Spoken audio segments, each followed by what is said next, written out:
England. Thank you, Deputy Speaker. There's been a lot of discussion today about history. 2 years ago, it's been discussed here today that the Prime Minister made a certain comment in the run-up to an election. As most of us would be aware, the Prime Minister didn't win the election. She didn't win the election. This is a hung parliament. You might learn something from a little bit of history here. You might be a little bit interested. The member for New England has the right to be heard.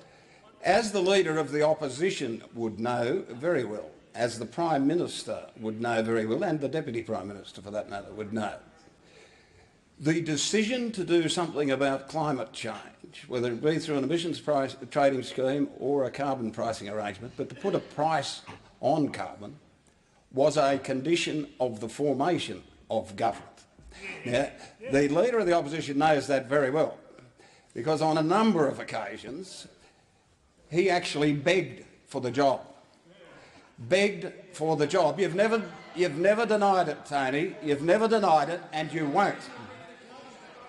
He begged for the job, and he made the point, not only to me but to others that were in that negotiating period, that he would do anything to get that job.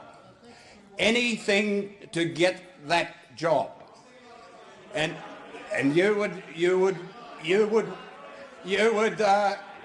well remember, and your colleagues should be aware, that the only codicil that you put on that was, I will do anything, Tony, to get this job. The only thing I wouldn't do is sell my arse. The member for New England will resume his seat.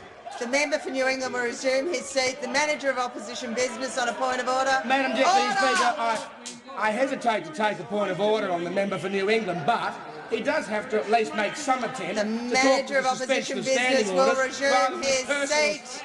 The Manager of Opposition Business will resume his seat, and perhaps everybody should read Hansard about personal vexatious, issues. The member for New England has the call and must refer to the issue before the chair, which is the suspension.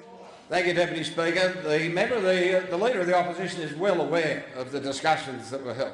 It was a condition of the formation of government. He was prepared to do anything if, in fact, he'd been called upon, and if he had been asked to put in place an emissions trading scheme or a carbon tax for that matter, he would well have done it. The fact that he wasn't asked is something of very, very good judgment in my view. Now,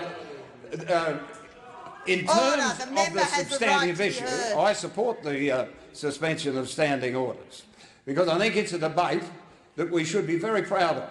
I'm very proud to have supported the price on carbon. The member for Dixon will leave the chamber under 94A. I'm very proud to have supported doing something about climate change, and I think history will judge those who have had the guts to stand up and actually try and address what is a very difficult issue in a difficult parliament. But this man, the Leader of the Opposition, was quite prepared to do that if he'd been given the nod on that particular day.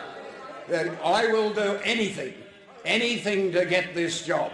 They were the comments, and people know that, and they should know it, because you're an absolute disgrace in the way in which you're wandering around on this particular issue. You have exactly the same target as the emissions trading scheme pricing arrangements. You have exactly the same target in terms of the 1990 levels by 2020, and you have the audacity to actually say to people that you're going to achieve that target through a much more expensive arrangement than putting a price on carbon, particularly given the history that you've had in terms of this particular issue.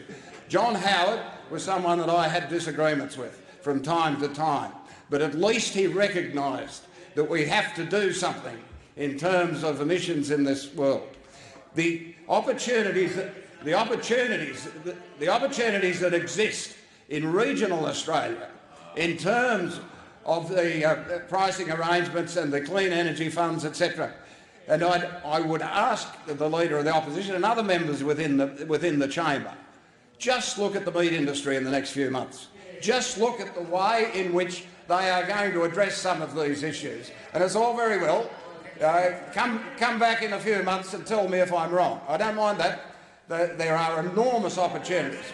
enormous opportunities in terms of renewable energy, the meat industry, and I'd suggest we start to vote for the future. The member for New England's time has expired.